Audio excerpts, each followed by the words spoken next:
David Schwarz joins us, AFL Nation Melbourne champion, and the man who wore number 5, of course, for Melbourne with distinction. So probably no one can talk more about this than he, thanks to Sonos. What do you make of all of that, Ox, and how has that news been received in the Schwarz household? Oh, disappointed. Morning, boys. Yes, real bitterly disappointing. It's hard enough to find a good player. It's hard enough to find a great player. And when you got a guy that is I wouldn't say the backbone, but certainly one of the most crucial cogs and one of the best players the Melbourne Footy Club has seen to want out, I go back to the comments I made a couple of weeks ago that an external review needs to be done to find out what the bloody hell is going on for a player that is probably looked after better than just about most at the club, that is probably, anything he asks he'd get. And for him to want out, there's obviously bigger issues at play. I don't think it's just the playing group. I think there's coaches, there's administrators that he's not happy with. Got to remember, though, he makes up 7% of the player's salary cap. So, if he's on 1.1 million, the salary cap's 15.788 million. It's 7%. So it's a big chunk. There's a lot of resources that go to Christian Petracca, and he's still not happy. So I have a couple of theories on this. If a player's not happy, you send them off, but you send them off on your terms. You don't send them off on his terms, because you did in good faith in 2021, signed a 7-year deal. But, numbers don't lie. Melbourne haven't won a final. They've won 3 finals since 2019. Now, think about that. They won a grand final in that year, in 2021. But from 2019 to today, they have only won those 3 finals. And that's an indictment. And that's why an external review is absolutely necessary, considering the list that they've had. Are you angry? I thought you'd be, and I'm being serious, I thought you'd be really angry about this. You sound a bit more measured today. I'm a bit hungover, Tim. I had a couple of quiet ones last night, and the news came through, and I was seriously pissed off. Seriously pissed off with the club. Seriously pissed off with Christian. But I understand. If the workplace if you're not happy with your workplace, you get up and move.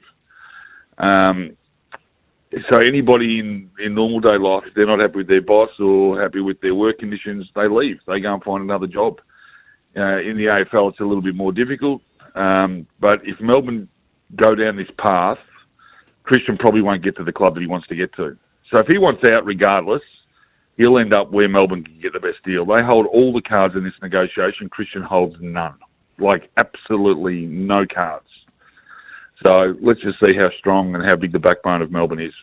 There's 2 sides to this, Ox. One of them is if he thinks that the internal goings-on of the football club, both the playing group and the administration, are that bad, and he doesn't want to be connected to it, and he wants to leave, and he wants to go and get premiership success again somewhere else, you go, okay, understand that.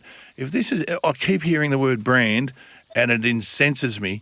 If this is about brand Petracca and going forward into his life, then you'd be absolutely livid, wouldn't you? Well, I think he's damaged his brand. Whatever happens, he loses. If he walks out in the club, he loses a huge fan base already. And I'm not saying Melbourne's is a big one, but he's pretty much loved and admired by everybody at Melbourne. There wouldn't be a person that doesn't like Christian Petracca, because he plays the game in a really fair and a wonderful way. So you can't ever begrudge him for his effort and what he does for the club. So what he's given to the club is first class. But yeah, I think sometimes when you chase the grass on the other side, it's never as green as what you think it is. I go back to it. There must be. Let's cut the crap here. There's clearly players doing the wrong thing. He's a professional. He's a straighty 180, so he doesn't. He probably doesn't dabble in the party life like a lot of the players do, and he's got the shits about it. And I don't begrudge him that. If he's trying to get the best out of himself and he's watching blokes doing the wrong thing, and clearly players at Melbourne have been doing the wrong thing for a long time. I've seen it firsthand. So players clearly aren't doing the right thing on a regular basis. it hasn't been addressed by the club, and now the club have to wear the brunt of a player who is seriously annoyed and wants out. And I think that's an indictment on the club. It also coincides with the injury, doesn't it? He got injured. Melbourne missed the finals because he's not there. And this text from 092, are the inmates running the asylum at Melbourne? It seems that way, and Christian probably is at the forefront. What more could the club have done during his injury? Didn't he insist on going back? He was happy to take the money a couple of years ago, but now has people in his corner and their hand up his back. He isn't the only one peeved off. We all are. There's a fair bit going on at Melbourne, isn't it? And this is what it's done. It's brought this whole undercurrent of unhappiness and dissatisfaction amongst playing group, as you've mentioned, coaching staff, office staff, the whole lot. And the fans have turned their back on them. No one goes and watches them. No, there's no one problem here. It's not just the players. It's not just it's a whole. And I'll go back. This is why a review is needed. They've got to find out and fix all the problems, not just the one or two problems, all the problems that they've got. His injury is a really interesting one. So I know players want to get back out on the path, like out in the ground. They want to get back out there. But the doctors are there to protect players from themselves. Whether it's a concussion, whether it's a serious injury like he had, there had to be signs that Christian wasn't right to go back on. There's a loss of colour. I've heard internally there's a loss of colour in Christian, which is the first sign that he's got internal bleeding.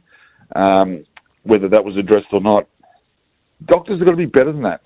If a player's come off, he's got a collapsed lung or punctured lung and he's got internal bleeding, they've got to be able to identify that. And if not, you tread on caution. The poor bloke couldn't walk. What, you take him back downstairs, you give him a jab and get him back out there? His welfare's got to be right. And that's not, whether it's Christian or any other player, we can't have players overruling any doctor's decision. And I don't care if the player wants to go back on. He's got to be physically fit and physically passed before that can even happen. I don't care if he's Jimmy Steins or Robbie Flower or any other grade of the club. They don't get a say in it. They've got to be overruled by the doctors, and maybe on that occasion they didn't get it right. I think you're spot on. You've got to protect players from themselves, because it was always in all of our heads is just get me back on the park, just get me back out there, and you don't think about that sort of thing. You're spot on there. How do you fix Melbourne, Ox? Is it off field? Does the CEO need to go? Well, you touched on Glenn Bartlett before. The president need to be changed. And I think this absolutely vindicates Glenn Bartlett from the outside. It looks like he was onto something and got shoved out the door in pretty ordinary circumstances. Is this an off-field thing that needs to be sorted first, or is this a player group thing that needs to be sorted? Oh, it's everything. The off-field stuff has to be sorted. Like, Glenn Bartlett's going to go to court. I think Melbourne have already spent $1.5 million defending the court case. It's going to get to court, and my understanding is once it gets to court, there's going to be skeletons come out of the closet. Like, he's got some evidence. Glenn Bartlett is a high-profile lawyer who is a very, very smart, astute individual. He's not going to court if he doesn't have evidence. He's not that silly. He just wouldn't be doing that. So they're going to go to court. It'll be freedom of information. We'll get all the documents. And my understanding is when those documents are aired in the public, there will be bodies lying everywhere.